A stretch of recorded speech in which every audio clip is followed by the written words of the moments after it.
This episode of the No Name Film Show Thingy is brought to you by Live Lots from the Foster Gallery. Live Lots is an online marketplace at the Foster Gallery that provides one-time runs in monthly increments of low-cost artwork that can be bought and shipped directly to your home. Find out more at www.thefostergallery.com. Hey everybody, this is Matt Foster, and this is the premiere show of a show that we're going to do for film, and an artsy-fartsy spin on film, if you will. And Kevin Walunas is my partner in crime on this show. Hey, hey. How you doing, Kevin? Good, good. How are you? How are you? Not too bad. Good. And so just to explain ourselves, because we're kind of working our way through this to figure out what we want to do. But we figured we would. You're very involved in film, and I don't know if you want to speak to that a little bit. But yeah, I mean, I work in film. I've worked on a lot of sets. You know, I'm still young, so I'm doing a lot of production assistant kind of stuff. I've been doing a lot of commercial work. I pretty much wear every hat. Anybody who works in the independent film field totally knows what I'm talking about. Yeah. You know, you kind of have to direct, edit, gaff, best boy, can be your own janitor, all that fun stuff. So I know a lot about the technical ends of film, and I also studied theater, so I know a lot about storytelling. So I'm pretty excited for the show. So you're the guy bringing some actual knowledge to this, where I'm just going to be the guy who complains and talks about artsy stuff, right? Absolutely. I mean, I guess if you want to put it that way. Well, so here was the idea: was that we can talk about movies, which I don't want us to limit ourselves to just like art flicks. Yeah. But I think that the idea was to talk about both good and or bad movies and their aesthetical importance or their artsy importance or just their critical acclaim for, you know, I mean, there are those movies, as much as I may not agree with it, there are those movies that are critically wonderfully, you know, acknowledged and are also very good films, and we'll talk about those too.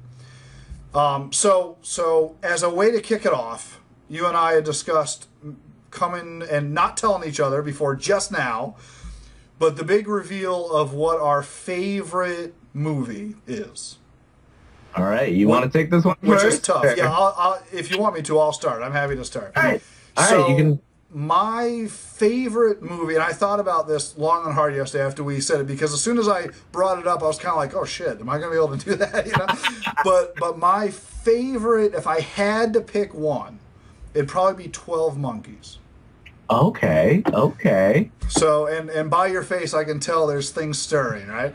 Yeah. But so I'll explain myself, and then maybe we can have a dialogue about this. So, I don't. You've seen the movie, I'm assuming. Yes. Okay. So, Terry Gilliam directed it, and I don't know if you know this or not, but it's a remake of an earlier film. Oh, I actually did not know called La Jetée, which is an art film. Okay. And La Jetée, which I found on YouTube yesterday, so we'll be posting it on the show notes, because you can watch the whole film in like 20 minutes. Yeah. But it was an art film from the old days, and made by a gentleman named, oh, I should have had this in front of me, but Marker is his last name, and I'll post it on the show notes. All of his info, but his last name was Marker, and he was a early filmmaker, and it was a science fiction film about time travel. Okay. That was based around an airport. Okay, and that's why it was called La Jetée, because that's what they call the airport terminals in France, and the entire, not the entire movie, but all but like a few seconds is still photography. Yeah. With narration. Okay, okay. And it's fantastic. And so when they made 12 Monkeys, no one really talked about it being La Jetée. They just kind of talked about they were making this movie and this, and it's a fantastic movie on its own. Yes. And in my opinion, it's one of Terry Gilliam's masterpieces. And I'll go into that in a minute. And you know, it's one of the few movies with Brad Pitt that I'll say I really, really like. That's fair. And that's just my artsy ego, like, kicking in. But I do like Bruce Willis in it. I thought he was a good choice. Yeah, and absolutely. then Madeline Stowe is fantastic in it. Yes. And it's a complicated movie, but I love the idea that it's a time travel genre that is not about scientists necessarily. You know what I mean? Like there's a science aspect to it.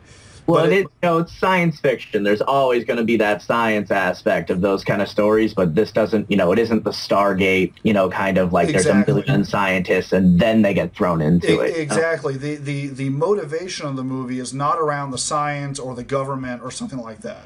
Yeah. It's a personal drama with somebody, really. And I really, and that's what La Jetée was about. It was about a one-man situation. And then, of course, this idea where there's all these tendencies about reincarnation and about him seeing himself as a boy and the kind of a self-discovery piece. I mean, all the big genre ideas are packed into it. And then, of course, there's Terry Gilliam. So we'll talk about that for a minute. Yes.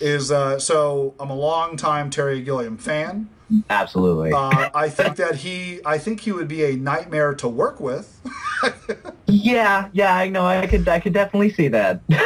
But I mean, this was one of those movies that really it was a perfect platform. If you think of like Van Munchausen and those kind of things, there's a degree of them where you think the story is perfect for a guy like him because he's so into set design and all these little like and all that stuff. Like all these nuances. Yeah. But this was kind of a movie that really leaned into that because it was set in this like dirty, almost like every part of the movie felt like everyone was hoarders. Yeah. Like there was garbage and trash, and these sets were like really elaborate. Yeah. But not in a fantasy way that some of his other movies were. Yes. It was, it's almost hyper accurate. Yeah, exactly. It was very, like, super real. Right. To the fact that you're aware of the fact that it's real. Yes. Well, and you kept having to remind yourself, that is it now? Like, that was the other thing I liked about it. It was supposed to be, it wasn't the future, right? It was supposed to be kind of like now. Yeah, basically. But a future that was yet to exist, right? He's coming back from those alternate timeline-y kind of, right. If it went a certain way about now, this is what would happen. So when you were in the future in the movie, and this is where it's going to get confusing to just try and talk about it, but when you're in the future in the movie, you're in these closed door environments and just the like a crazy house type thing. Yeah. And they don't express the world too much. And then he comes back to what's supposed to be the present, and everything is just a mess. Like just the average street scene is just trash, bums, like garbage. Yeah, very post-apocalyptic. Very much. Like you're on the edge of what might be happening in 10 years for some reason. You know what I mean? So anyways, that is definitely one of my favorite movies. When I was in school, when I was at Mass Art, we were in film classes, and that was one of the ones that I chose to like dissect. And I was a fan of it, and then after I dissected, I was really a fan of it. I was like, holy crap, this thing has more to it than I ever thought. But that's one of my faves. Yeah, no, that is an awesome choice. My favorite is a little bit different, and it totally takes different genre, different generation. No, that's cool. My favorite movie of all time, and this is very specific. I have a lot of favorite movies. That's the hard part of this whole thing. Well, yeah. But if I had to pick one, hands down, that I had to watch forever, basically, I would pick the 1962 Music Man. Oh, no kidding. Austin, yes. I'm a huge fan of Golden Age American musicals. No kidding.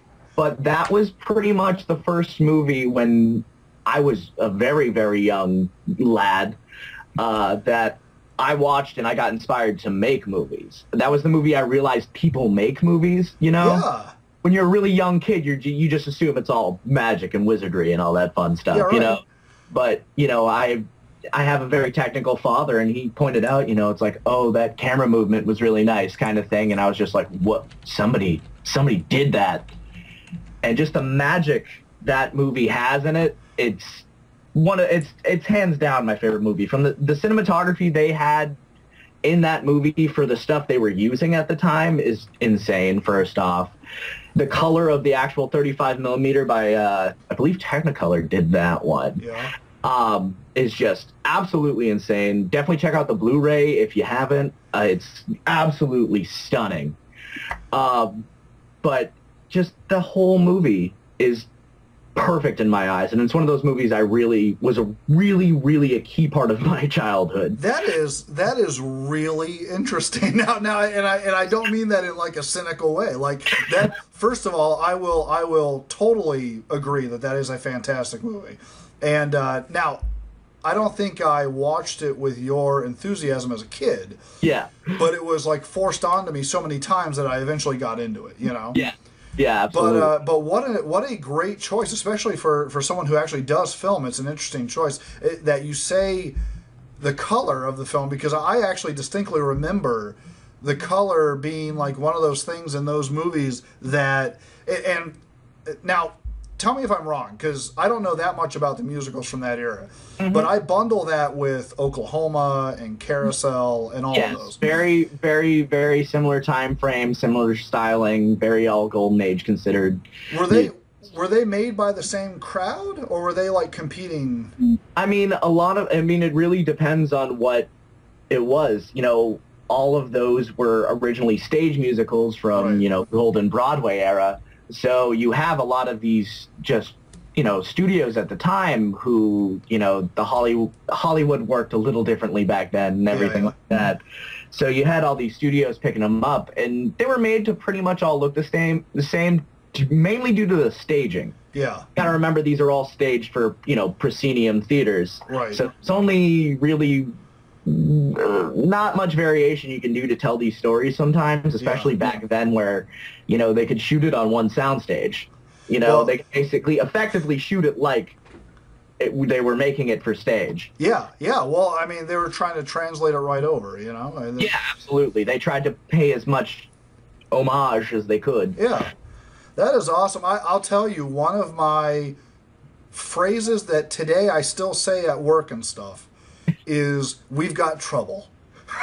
with a capital T that rhymes with P that stands for pool, and no one gets the joke but my brother. He's the only guy. You want to talk about nobody try my age group? Oh, I bet. That movie. No, even people I studied theater with in school, like very few people would catch up on that reference. And when they do catch, it's Music Man is that movie for people in my generation that I have to, that whole Shapoopy thing in Family Guy? Oh, yeah. It's like, that's the only, so that's where that comes from. Oh, Seth yeah. MacFarlane's, whole knowledge of Golden Age musicals is ridiculous. And once you know a lot of musicals, Family Guy takes on this whole nother level. But he is a big musical guy. I mean, you see that all over the place. In fact, he put out a crooner album. Did you know that? Yes, he did. It wasn't bad. I didn't listen to it. I'll have to check it out. He's got a good voice, He definitely does a lot of musical stuff. The other thing that I don't quote this part, but I think of it all the time because when kids are singing and they suck at singing, is the whole swing set section where he's trying to convince a lady that his boys could be in the singing aspect of it. Yep. And they do the whole "I love music." They have perfect pitch. I love music, mommy, right? Yeah, absolutely. And the other great little bit about the Music Man that I always appreciated later on was you had little Ronnie Howard in this movie. You did? What? Yeah, was Ron he that Howard kid? Is the young kid with the lisp. Oh, no kidding! I didn't know that. Yes, that is little. He's credited as Ronnie Howard in the credits. No kidding. Now his name or his picture is going to have to go on this show notes also. Yeah, absolutely.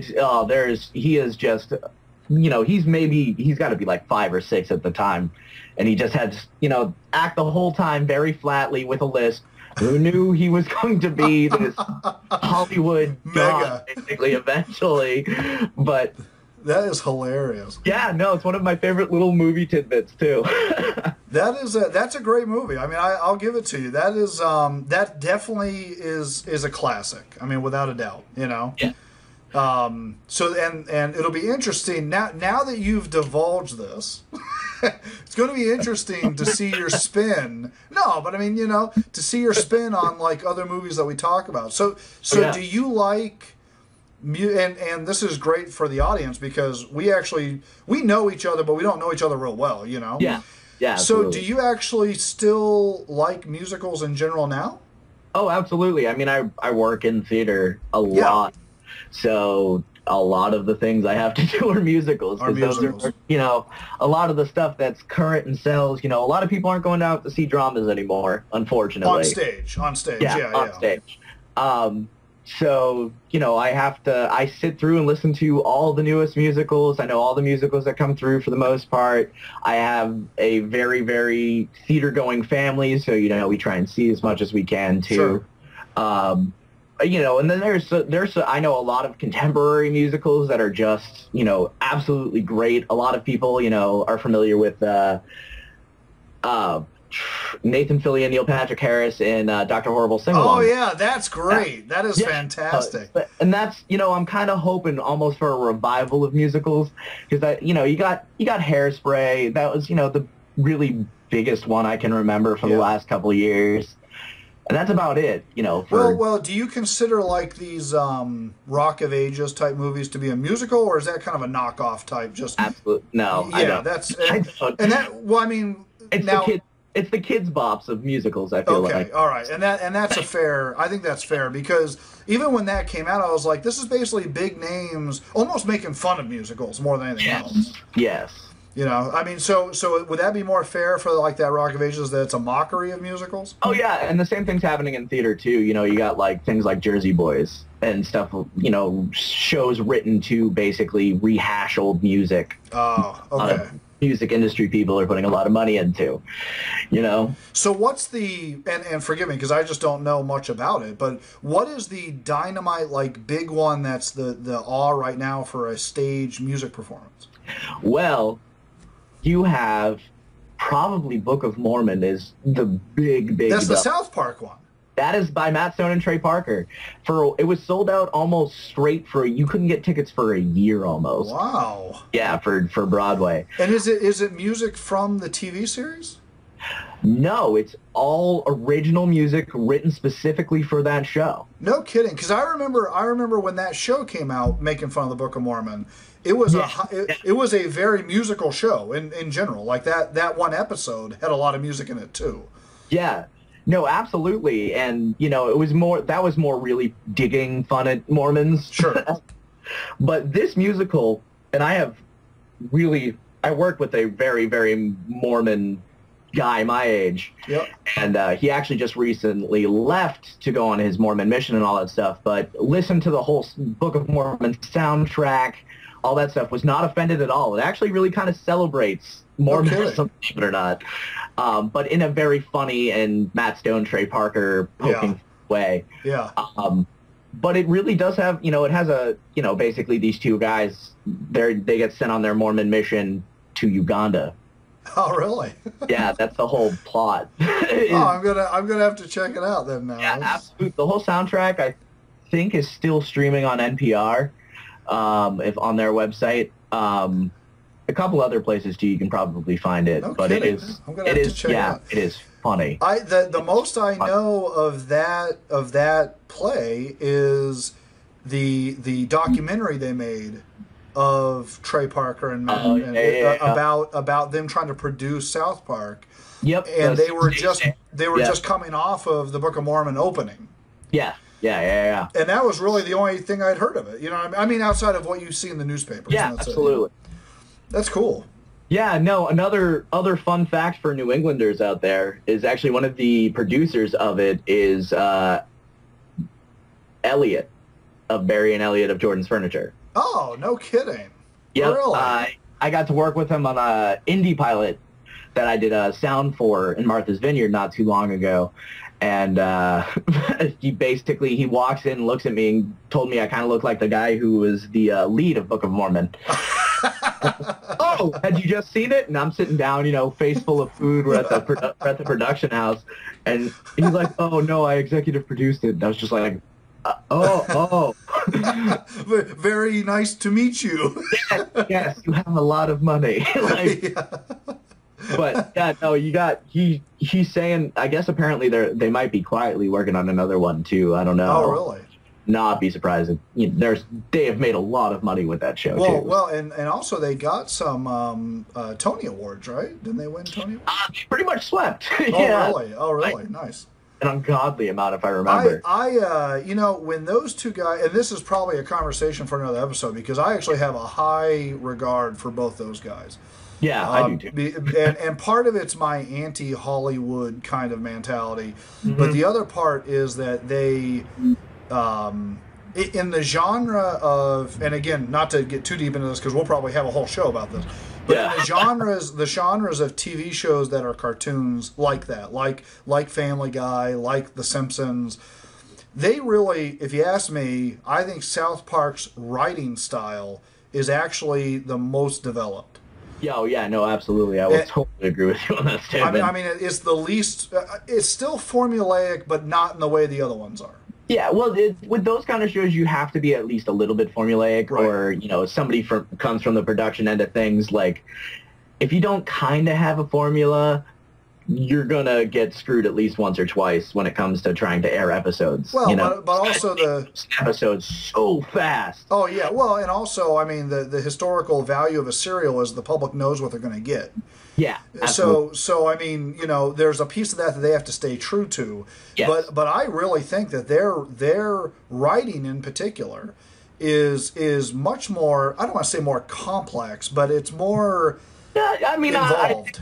I think you could honestly say a little more complex. The Family Guy, while I really enjoy it. Yeah, me too. The jokes don't derive from the main plot, and that that is actually directly quoted from South Park. Oh yeah, no, exactly. It's really the jokes come kind of out of left field for the most part. There is a storyline, but the storyline really isn't funny, when you think about it. That's very true, and also the one thing I find about Family Guy is the story doesn't seem to get going until a good 10 minutes into the show. Yeah, absolutely, and you could actually go to commercial break halfway through Family Guy, and you kind of forget that it's almost like a different episode. Right, right, exactly. No, I agree, and that's not knocking them. I actually like Family Guy a lot too. I love Family Guy. I love a lot of their really obscure references. Yeah. They do a lot of very obscure references. Oh yeah. The Simpsons too. I feel like the Simpsons, their comedy does come out of the storyline, but it's a little more. I wouldn't say vaudeville-esque, but it's more gaggy, improv-y, kind of funny. I agree. A little more crude, where South Park can be incredibly crude, but they do it in more of a cerebral manner. Yes, yeah, it's funny because it's almost like lowbrow for highbrow people. Yes, absolutely. And you say that to someone who, good way of putting it. Well, it's funny because I've said that before, and people look at you like that makes no sense. Yeah. but it really is kind of what it is, Yeah, no, that is what it is. Basically. So okay, so we have borne our souls a little bit here. Is that we've got the Music Man, which really is a solid choice. There's really nothing around that. And then 12 Monkeys, which is definitely a very different choice altogether. Yes, very, very. And I still feel 12 Monkeys is incredibly great. And a lot of movies are actually. I felt Looper was really inspired by it just recently. I actually thought, you're saying it was inspired by 12 Monkeys. Oh yeah. I totally agree. And in fact, it's funny. I gave it to. Either my brother or somebody else who said, "Oh, that's." Now I don't think Looper was as complicated as 12 Monkeys. No, God, no. But it had. You're right. It had the same kind of effect, and it was kind of weird to see Bruce Willis in that because you're kind of like, didn't you already do this? Like, Yeah, it was kind of weirdly similar. Yeah. So Joseph Gordon-Levitt looked so much like Bruce Willis in that movie. Well, it was almost weird. Now let me ask you this: as a guy who works in film and stuff. Mm-hmm. My wife and I were watching it, and she asked me this question, and I thought it, but I never said it, was, did they actually do something to his nose to make him look more like, is that a makeup thing, or is that a digital thing? All makeup, believe it or not. That's all makeup. Some digital retouching, but that's pretty much all makeup. That's a lot incredible. of that stuff is actually, easy-ish in the makeup's realm of things. It's not like putting on Hellboy makeup or something. Right, right. It's really just, they basically build up with, spirit gum and little sheets of paper, right around the cheekbones, change cheekbones a little bit. They use shadow to make things look longer. And does he have to, I mean, and I'm talking as a total novice here, but does he have to, like, not... When you say that, you got to play Bruce Willis, then I could see, like, the emotional content's not a big problem. Yeah. But if you were a person who had to make, like, a giant smile or something, would that... Do the actors have to know what they can't do with their face with the makeup on? Yeah, and I mean a lot of at least the more serious actors who have had real acting training. Yeah. Not the Joe Schmo off the street, he's good looking for a role kind of guy. Sure. But the people who have received real training, I know a lot of acting training that'll actually focus on basically emotional face stuff. Yeah. There's a whole technique in the Grotowski style of acting that is literally, it's called the plastiques. And basically, you learn how to stretch out your face, and you learn what the limits no kidding. Body. Yeah, no, it's a very physical style of acting. It's pretty fascinating. Who can you give me a reference of someone who's like a master at that kind of thing? Or I mean, if you really want some, I don't know personally if he's super trained in it, but I know Robin Williams is very much would be considered somebody who's at least got a very physical acting style, who's probably used. Right. A lot of people don't fully drink, a Kool-Aid when it comes to an acting style. Okay. It's kind of, you like pieces of, this style and this style and this style, and you kind of use what works for you. And Grotowski's used a lot for just exercises for, very physical, Jim Carrey, Robin Williams, people who are very involved with their face and physicality and all that fun stuff. Caricatures of themselves. Yes, absolutely. Yeah. Oh, that's cool. I never knew that. That's cool. All the things that, a moviegoer would never think of, right? Yeah, exactly. I always joke, working in film and knowing, acting and all that stuff, it ruins everything forever. Right. But, I watch a movie, especially being I've edited for a very, very long time, and being an editor and, noticing very minute editing mistakes that no one else notices. Okay. Like, just even basic, placement of... what was I watching on TV last night? Oh, Forgetting Sarah Marshall.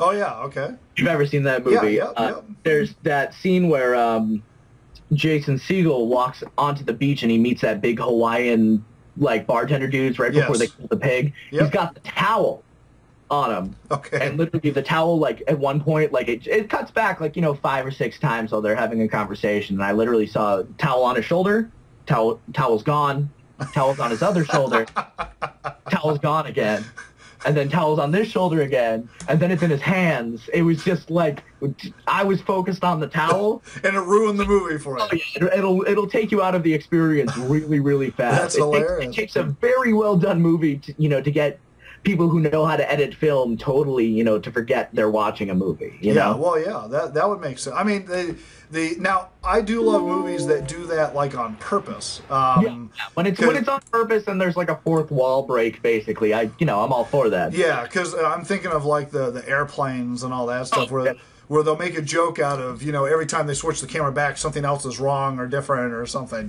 Yeah, absolutely. Yeah, no, it's stuff will get moved, and it's a meta reference, So maybe now that we're and this is exactly what I was hoping would happen is now that we're kind of talking about this stuff, and really the 2 favorite movies was just a reason for us to get talking.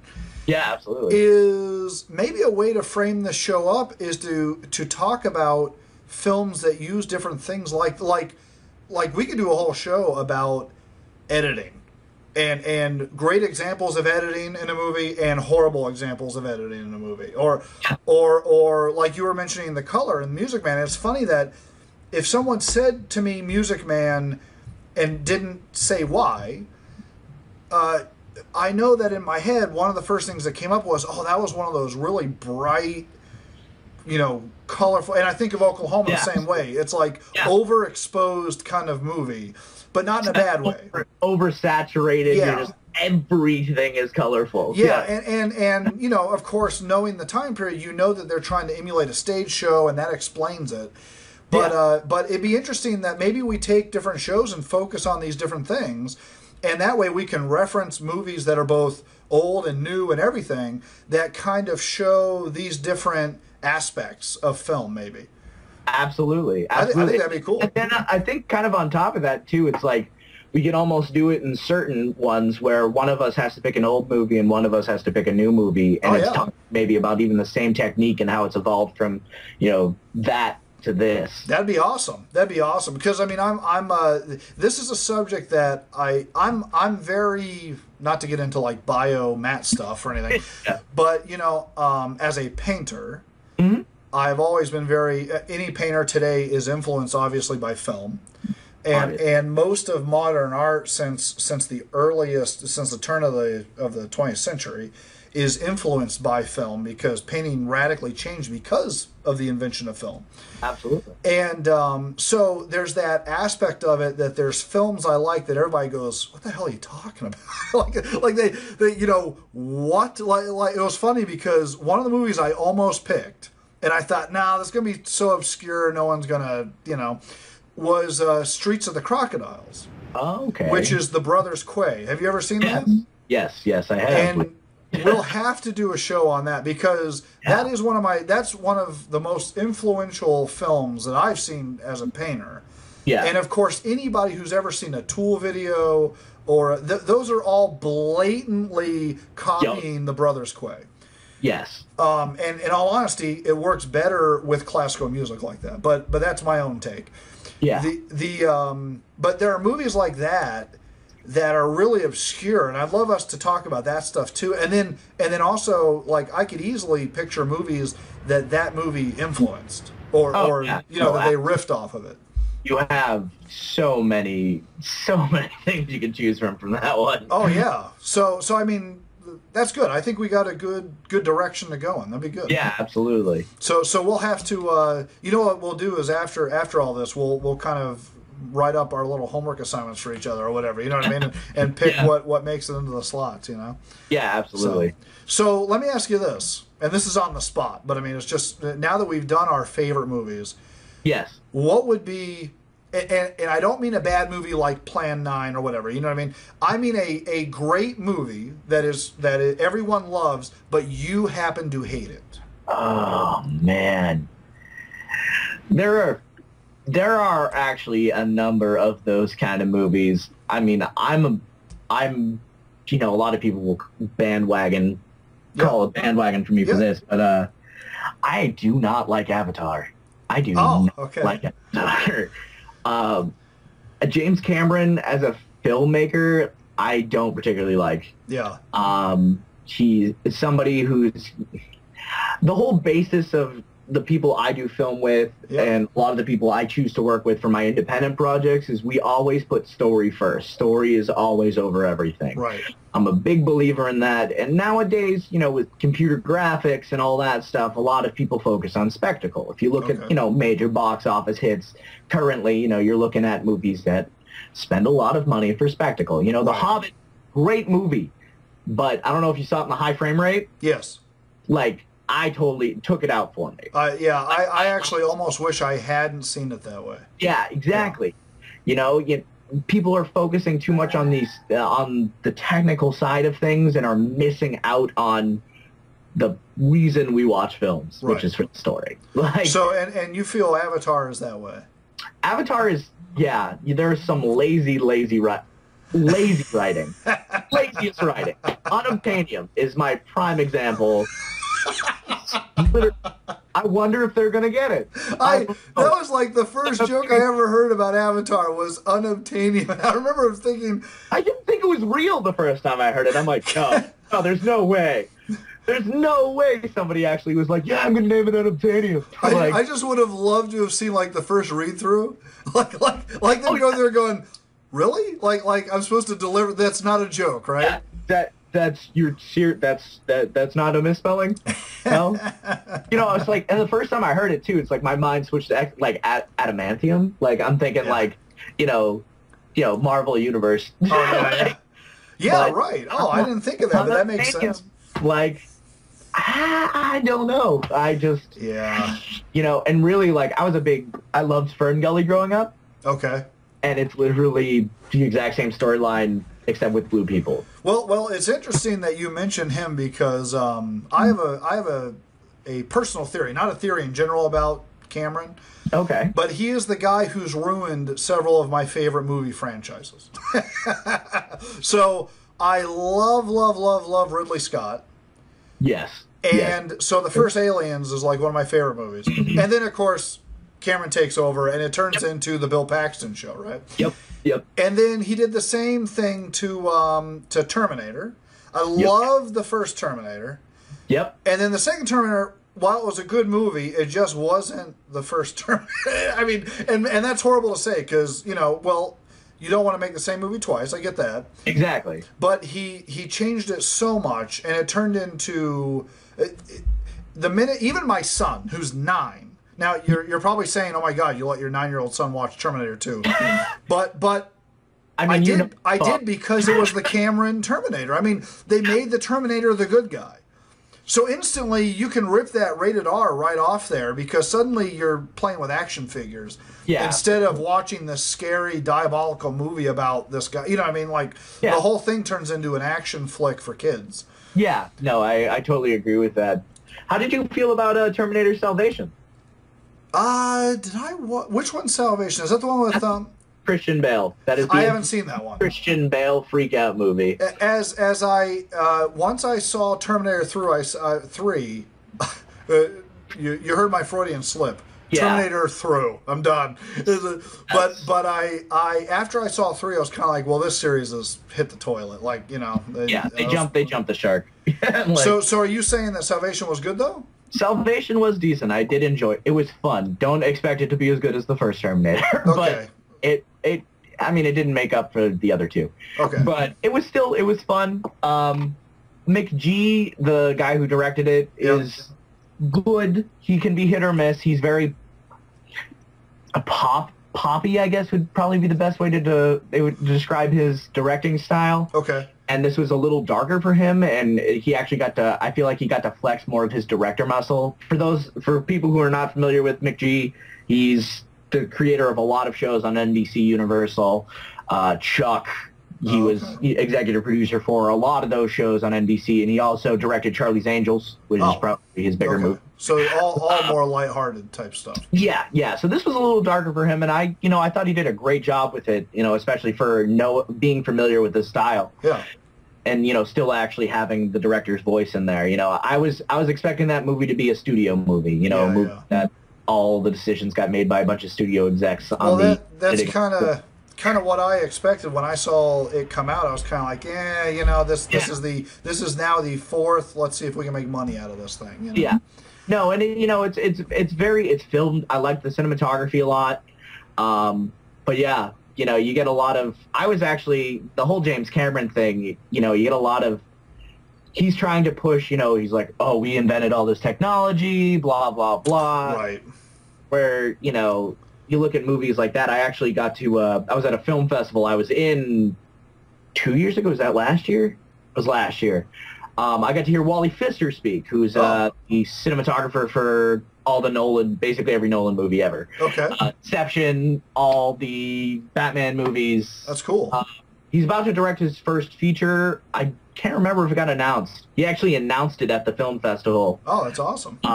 Yeah, just saying he was working on his first feature, and no one knows what it is. I still don't think. Could be wrong. I haven't checked. But he actually verbatim said that James Cameron was, the whole reason he wanted to make sure he always shoots on film. Oh, no kidding.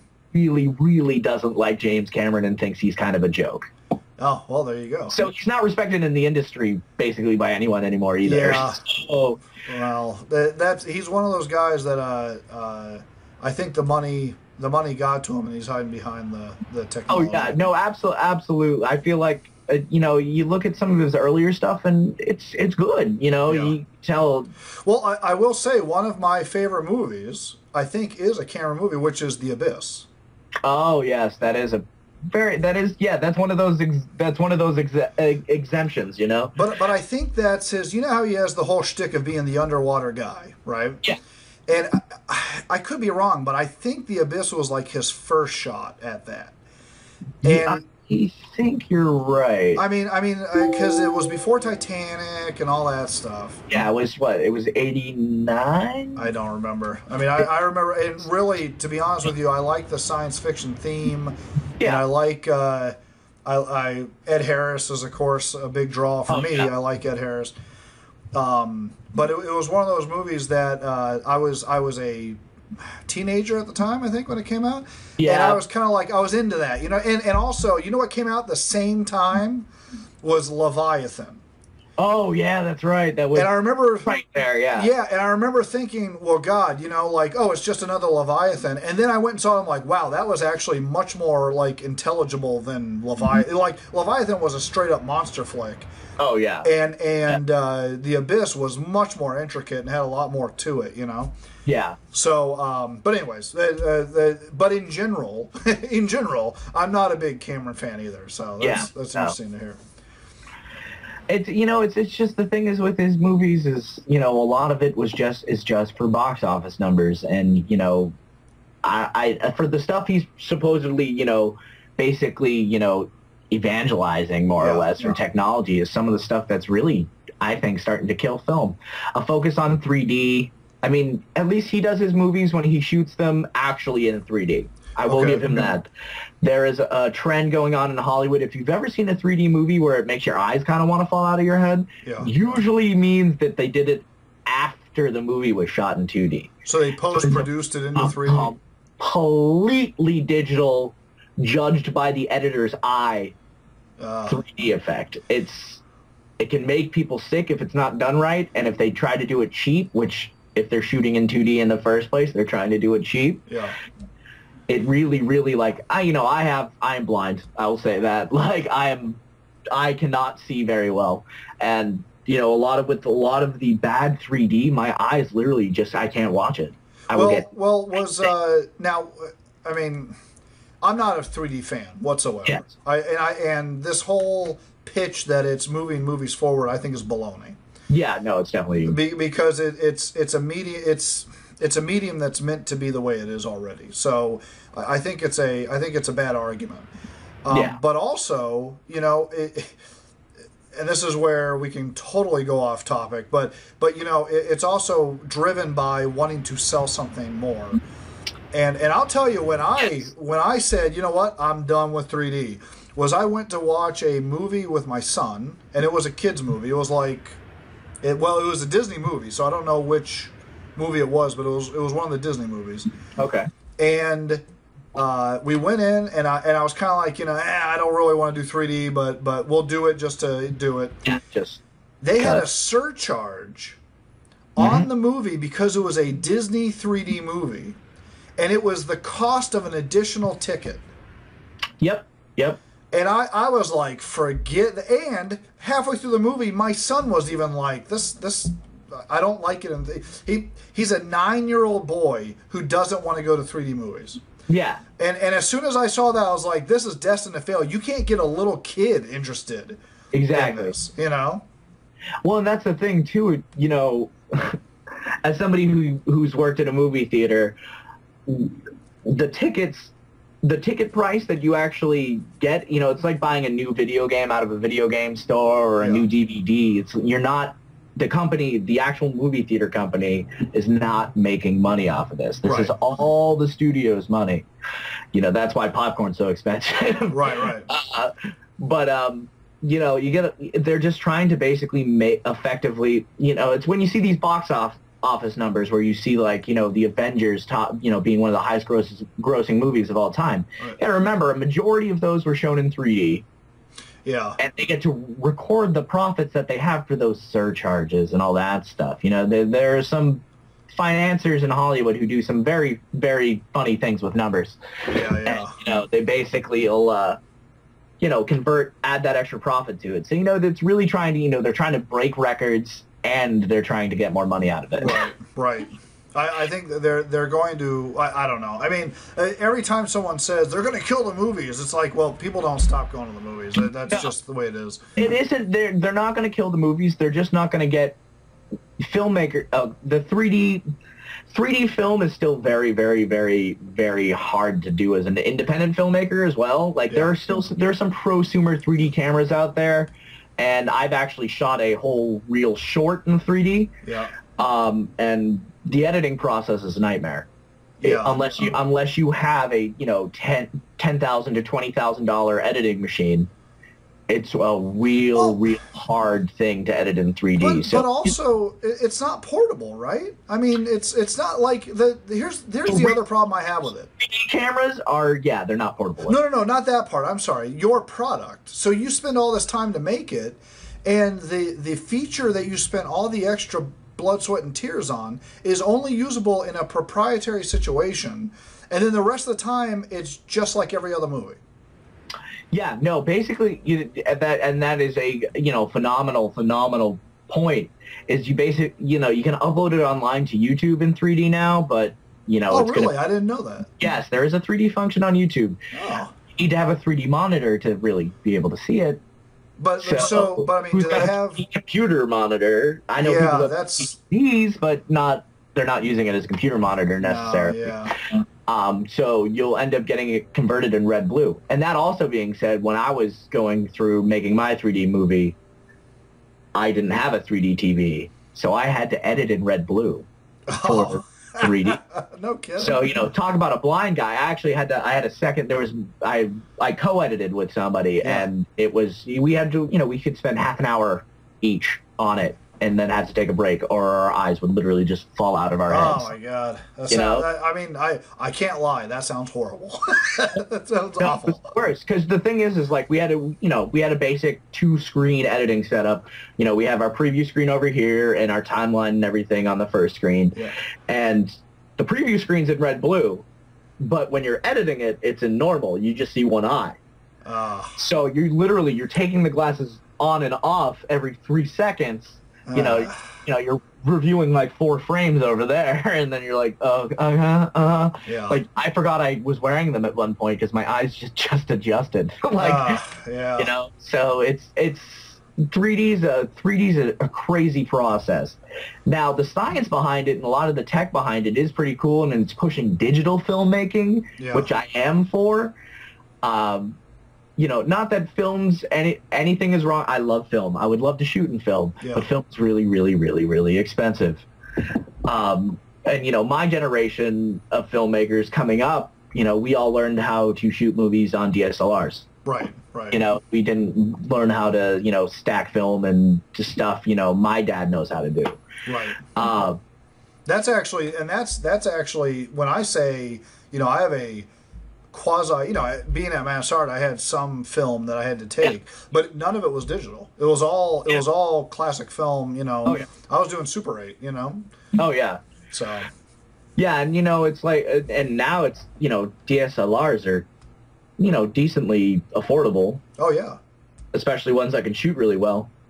So you have a lot of people who are now able to tell stories who wouldn't have been able to in the first place. It's really kind of almost democratized filmmaking right now, is you have a lot of people who necessarily wouldn't have a voice because of monetary issues. Class has become less of an issue when it comes to filmmaking. Yeah, well, which and again, not to like cut us short, but I think that would be a fantastic conversation for a whole show, because I think you're right. I think that as we get more into the world of YouTube is really, I mean, it's retarded to say it's blowing up. It's been blown up for a long time. But how many views does Gangnam Style have right now? But I mean, I'm saying they're kind of going through this rebranding in the last couple of years to be a TV station on the web. Yes, no, absolutely, and they, with the integration of all their apps for, you have all the mobile apps they have, all the apps that they put on to Blu-ray, internet-enabled Blu-ray players. Oh yeah, well, and now like there's certain and I'll be the first to say this is. It's the only way I watch Conan O'Brien anymore. I actually, that is how I watch Conan O'Brien. I mean, it's how I watch, honestly, a lot of things. There are a lot of, actual basically mini TV or internet TV networks that I watch on a weekly basis. Yeah, that's cool. It's one of those things, and it's like they release at a certain time every day, so it's like tuning into the TV, but I can watch it whenever I really want to. Right. But you got things like Vice. Vice is a huge video service too. A lot of people are just familiar with their regular website, but they have some very, very well done documentaries. They just started doing a show with HBO. Oh, no kidding. Yeah, no, it's half an hour. So I think it's on Fridays. It's a good show, and they highlight a lot of very interesting stories the mainstream media wouldn't necessarily, show. And what about Vimeo? What's your take on Vimeo? Oh, Vimeo? Yeah. Vimeo, I love Vimeo. Because what I like about Vimeo is you actually see like independent full films. Oh yeah. Well, the thing is Vimeo's upload rules are a little different. Okay. So it really kind of gets all the noise you get from YouTube off of it. Okay. They also have like a cool credit system, so you can like credit people with working on films and stuff. That's cool. So it's really geared towards people who create content rather than create noise on YouTube sometimes. Okay. So less cat videos, more actual movies. Yes, right. Absolutely. There are still some very incredibly well shot cat videos on Vimeo. Basically, you get some. You get a lot of you get cinematographers on there, you get directors on there. Yeah. A lot of music video directors are on there. Honestly, if you ever want to see music videos a day or two early, they usually get uploaded to Vimeo first on their personal, like, actual Vimeo accounts rather than, the Vivo app on YouTube. But you got, Vimeo has got a better HD encoder. HD looks a lot better on Vimeo. I agree. Yeah, it's just they have a different way of uploading and converting it. But I will say I have more trouble with Vimeo's player when you put it on certain browsers. Yes, they are trying to switch over to a fully HTML5 site. Okay. And this is the web designer in me. Yeah. So you're not going to, some browsers is not going to really work well on just yet. You're still going to have to wait kind of for the almost next gen of browsers to come out for Vimeo to really, that's where it's really going to fly. Yeah. Because I've been using the HTML5 version of the Vimeo player for a little while now because I have a browser that handles HTML5 great. And, oh man, does it look good. And, from a coding and web standpoint, it's very little coding comparatively speaking to the heavy Flash stuff that everybody's been using for ages now. Yeah, and plus as more people want to use it on their phones more exclusively, which is happening in droves now. Yeah, that's going to become the big issue is, hey, you got to get it off Flash because it's not going to work on the phones. Yeah, and especially, with an iPhone-dominated market, of them not even being able to even think about Flash. Play it. Yeah, that's true. So, HTML5 player will work natively in Safari on your iPhone. Yeah. Yep, that's right. Well, it'll work on all of them, everywhere. That's the beauty of that. So. Yeah, absolutely. All right. Well, we're coming up on an hour, so that I would say this was definitely a successful first hit, man. Yes, sir. So we've got to coming away from this show, we got to do two things. One, come up with a name. Yes, that's the crucial part. So we will have a name by the time this probably posts. We'll probably have a name, but the other thing is now I think we have a good way to continue to make other subjects on other shows. Absolutely. So I'm looking forward to a lot of good conversation. I think this is going to be great. Okay, cool. I am too. I'm really excited. Thanks a lot.